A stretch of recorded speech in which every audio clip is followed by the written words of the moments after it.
Hello friends, இன்றைக்கி நம்ம என்ன பார்க்க போகிறோன்னு பார்த்தீங்கன்னா முக்கணி சீரீஸோடைய ஃபர்ஸ்ட் ரெசிபி.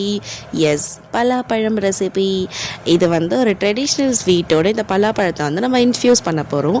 அதுக்கு ஃபர்ஸ்ட் இந்த பழத்தை வந்து இந்த மாதிரி கட் பண்ணிவிட்டு அதுக்குள்ளே இருக்க சீடு எடுத்துடலாம். இந்த சீடு வச்சு நான் ஆல்ரெடி ரெசிபி பண்ணியிருக்கேன், அதையும் டிஸ்கிரிப்ஷனில் கொடுக்குறேன், கண்டிப்பாக போய் பாருங்கள். இப்போ இந்த பழம் இருக்குல்ல, இதை வந்து நம்ம இந்த மாதிரி குட்டி குட்டி குட்டியாக கட் பண்ணி எடுத்து வச்சுக்கலாம். ஸோ இந்த பழத்துலேயுமே நான் வந்து ஐஸ்கிரீம் பண்ணியிருக்கேன், அதனுடைய லிங்க்குமே நான் டிஸ்கிரிப்ஷனில் கொடுக்குறேன். இந்த அளவுக்கு நல்லா கட் பண்ணதுக்கப்புறமா 1.25 அழகு தண்ணி, அதில் வந்து இந்த ஃப்ரூட்டை மிக்ஸ் பண்ணி நல்லா கொதிக்க விட்டுக்கலாம். அடுத்து பார்த்திங்கன்னா கொஞ்சமாக நெய் விட்டுட்டு நம்ம வந்து 1/2 அழகு ரவை எடுத்திருக்கேன்.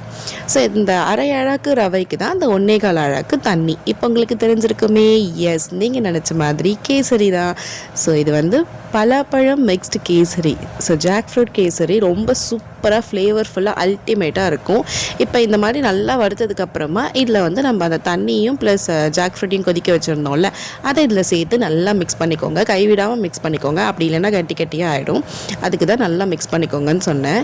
இப்போ இது நல்லா வெந்துருச்சு அப்படின்றத நீங்கள் எப்படி கண்டுபிடிக்கணும்னா, நம்ம அந்த ரவையை எடுத்து கையில் பார்க்கும்போது ஒரு கிளாஸ் டெக்ஸ்சர் இருக்கணும். அதாவது அந்த ரவை வந்து ஒயிட்டாக டாட்டாக தெரியக்கூடாது. நல்லா சாஃப்டாக அந்த ஒயிட் டாட்ஸ் இல்லாமல் இருந்தாலே அது வெந்துருச்சுன்னு அர்த்தம். ஸோ இந்த மாதிரி கெட்டி ஆகும், இதை பார்த்து பயப்பட வேண்டாம். இப்போ இதில் வந்து நம்ம சுகர் ஆட் பண்ண போகிறோம். நான் வந்து எந்த அளவுக்கு ரவை எடுத்தனோ அதே அளவுக்கு தான் சுகருமே எடுத்திருக்கேன். ஸோ 1/2 அழகு ரவைக்கு 1/2 அழகு சுகர் எடுத்துக்கிட்டேன். அதே மாதிரி இன்னொன்று பார்த்தீங்கன்னா, அந்த சுகர் சேர்த்ததுக்கப்புறமா கண்டிப்பாக அது மெல்ட் ஆகுறதுனால நமக்கு திருப்பியும் தண்ணி ஆகிற மாதிரி இருக்கும்.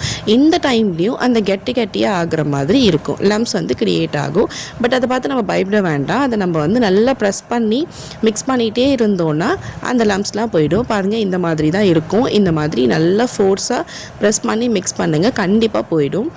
அதுக்கப்புறம் பார்த்திங்கன்னா இதில் நான் வந்து ஏலக்காய் தூளில் ஆட் பண்ணல. ஸோ ஏன்னா இந்த ஜாக் ஃப்ரூட்டோடைய ஃப்ளேவர் நல்லா தெரியணுன்றதுக்காக நான் எந்த ஒரு ஃப்ளேவர் ப்ளஸ் கலர் எதுவுமே ஆட் பண்ணலை. இந்த ஜாக் ஃப்ரூட்டோடைய எல்லோ கலரே வந்து உங்களுக்கு இதில் நல்லாவே தெரியும், அதனால் நான் எந்த கலருமே இதில் ஆட் பண்ணலை. இப்போ நம்மளுடைய ஜாக் ஃப்ரூட் கேசரி ரெடி ஆகிடுச்சு. நான் வந்து கடைசியாக தான் நெய் அதிகமாக விட்டுப்பேன். ஸோ ஸ்டார்டிங்லலாம் நெய் பெருசாக விட மாட்டேன். அதனால் இந்த கேஷ்யூஸ் ஃப்ரை பண்ணும்போதே கொஞ்சம் நெய் எக்ஸ்ட்ரா விட்டு ஃப்ரை பண்ணி அதை இதில் ஆட் பண்ணி நல்லா மிக்ஸ் பண்ணிக்கிட்டேன். உங்ககிட்ட வேறு ஏதாச்சும் நட்ஸ் இருந்தால் கூட நீங்கள் ஆட் பண்ணிக்கலாம். இந்த நெய் அதிகமாக விடுறதோடைய ஃபஸ்ட்டு பெனிஃபிட் என்னன்னு தெரியுமா? வாயில் வச்சோடனே ஸ்ட்ரைட்டாக ஸ்டொமக் போயிடும், அவ்வளோ சூப்பராக இருக்கும். கண்டிப்பாக இது ஒரு மஸ்ட் ட்ரைன்னு தான் சொல்லுவேன் என்னுடைய ஸ்டைலில்.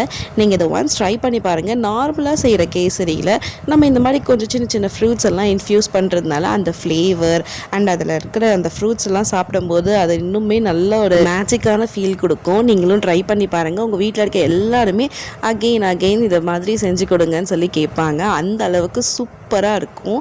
அண்ட் அடுத்து பார்த்திங்கன்னா மாம்பழம், அதுக்கப்புறம் வாழைப்பழம், இது ரெண்டுத்துலேயும் வந்து நான் ரெசிபி போடணும். உங்களுக்கு ஏதாச்சும் ஐடியா இருந்ததுன்னா கண்டிப்பாக கமெண்ட் பண்ணுங்கள். அந்த ஐடியாவை நான் ட்ரை பண்ணி கண்டிப்பாக போஸ்ட் பண்ணுறேன்.